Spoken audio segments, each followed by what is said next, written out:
talk about some of the top soccer headlines, and we have to start off with some interesting developments. So I never was able to get to this when talking about some of the late transfer window moves, but Steven Bergwijn, he moved from Ajax to Al Ittihad, age 26 years old, age 26. He makes Saudi Arabia to play for Al Ittihad, and Ronald Koeman had some very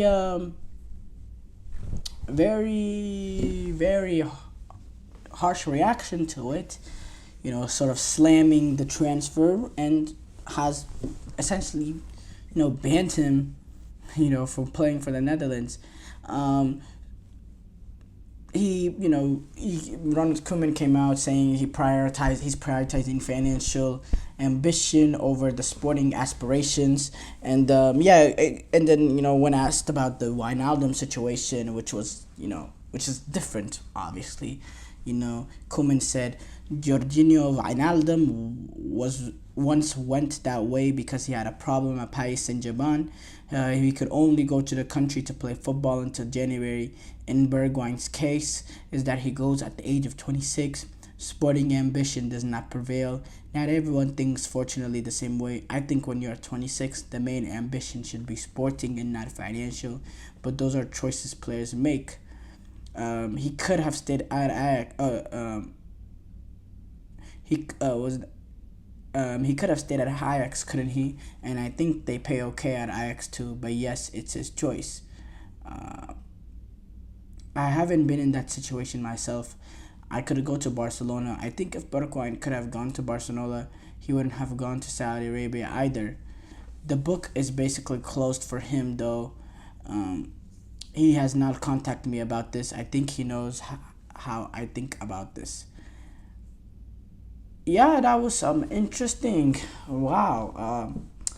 Look, surface level, I sort of agree with him in terms of, he's, the financial. He's at 26 years old. He shouldn't be, he shouldn't be valuing financial ambition over the sporting aspirations. I think any of these players going to Saudi in sort of their young ages, I'm not going as far as Toni Kroos when I say it's a disgrace and all that. No, the money is a lot of money. At the end of the day, it's generational wealth, but you should be valuing your sporting ambition first before you make this financial decision. That should be something that comes later on. In my opinion, you shouldn't be making those sort of transfers. I agree in that aspect of it, but with the Netherlands, with Steven Bergwijn, he has decided to make that move. Now, the part that I disagree with Ronald Koeman is essentially banning him from the national team. I think someone should get banned from the national team if they're just not good enough for the, not banned, but someone shouldn't be involved in the national team if they're just not good enough at the end of the day. And if he's playing in Saudi and he's still playing at the level of a Dutch international, because keep in mind, Steven Bergwijn, he started for Netherlands at this European Championship for multiple games, so he was an important part to that team. If he's still sort of playing, continuing that, having that sort of talent and ability to perform, then I don't think you should be closing his door because of your own personal vendetta. And obviously, I agree with Ronald Koeman in terms of what he's saying, but you shouldn't have a vendetta sort of a player. As a national team manager, you shouldn't put your personal feelings, because that's what he's doing. He's putting his personal feelings in, punishing him because of his personal feelings and his personal opinion. For me, that's wrong at the end of the day. It's really, really wrong, and I hope, Ronald Koeman has sort of a second think about it, gets advice maybe from the Dutch Federation, and he sort of, backtracks on this, on what, his position is. Because, again, it's a shame for someone who's good enough to play on the national team not being involved because of a personal opinion of the manager. And not because he thinks the player's not good enough, but he thinks the player doesn't believe the player made the right transfer choice. I don't agree with that portion of it. Koeman, going on talking about it, talked about how Virgil van Dijk is committing to play for the Netherlands until the 2026 World Cup. We had a Virgil van Dijk be a little bit, a little, you know, not straightforward with his future of the Dutch past the European Championship. And, Koeman, went on. He flew to Liverpool and have face-to-face talks with Virgil van Dijk, which is always good when when a manager does that, being able to face-to-face player, because it makes the player feel wanted. The communication can be straight-lined and better. And yeah, again, the big part of Virgil van Dijk, oh my God, he flew all the way to Liverpool to come see me, to come talk to me. It might make Virgil van Dijk feel more important and feel more connected to the Dutch team. But yeah, Koeman saying when discussing about Virgil van Dijk, he said, "I thought it was so important to go to him, to see and feel with him. Are you going to give it your all for another 2 years at the highest level? And do you still see a future for yourself?" And he does, and I do the same with him. All doubt is gone. He just goes on. He admitted he did not reach the level you would expect from him as a player. He admitted he did not reach the level you would expect for him as a player at the European Championship.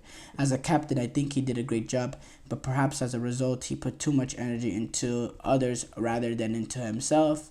I do have to say, I don't think he had a poor European Championship. I thought he defended really, really well. I thought pretty well. I thought the Dutch defended it pretty well, as a group.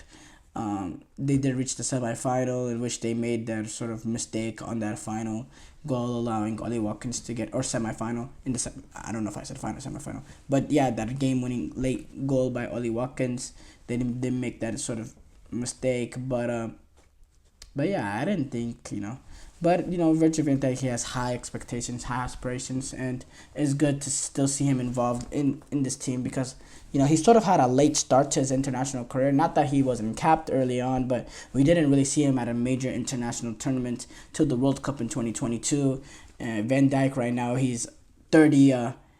He's 33. His first international tournament was the 2022 World Cup, in which he was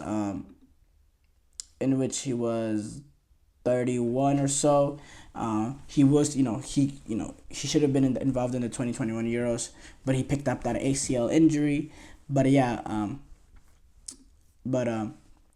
it's good to see him still involved, and we like to see him in America, sort of being the leader of that Dutch team in the 2026 World Cup. Leicester, they win their appeal and they'll avoid Premier League point deduction. They won their appeal because there was a decision that was made that could have led to a points deduction because they had an alleged breach of Premier League profit and sustainability rules.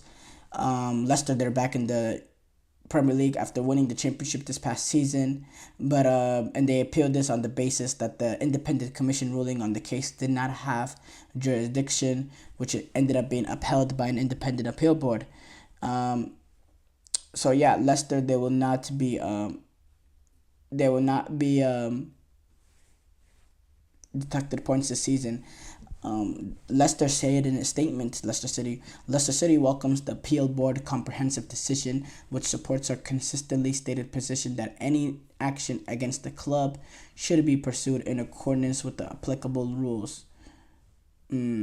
The Premier League also came out with a statement saying the appeal board's decision effectively means that despite the club being a member of the league from seasons 2019-20 to 2022-23, the league cannot take action against the club for exceeding the relevant PSR threshold in respect of the associated counting periods. Yeah, that's that's a lot of big words, and honestly, I don't understand exactly what Leicester City did, but they're not gonna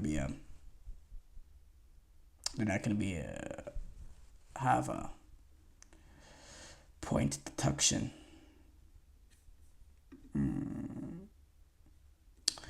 Tim Ream, speaking about the new manager getting hired, Mauricio Pochettino, not hired officially, but on the verge of being hired, said they're kind of in the dark, not really knowing what's going on. Tim Ream said, "We know as much as everybody else. We were updated a few weeks ago that the search was moving in a positive direction, and at the point, that's where everybody's at.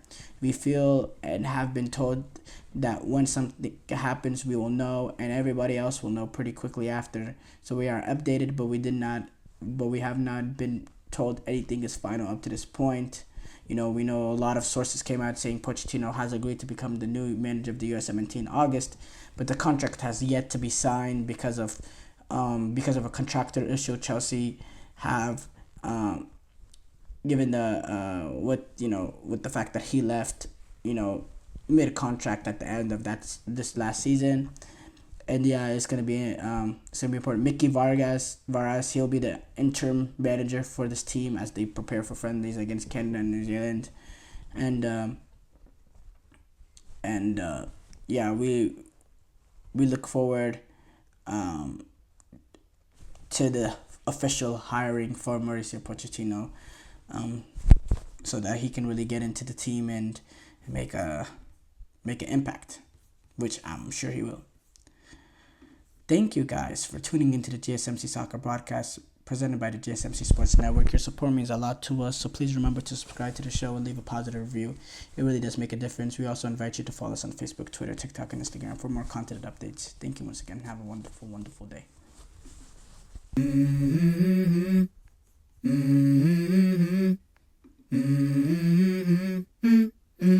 Let's go.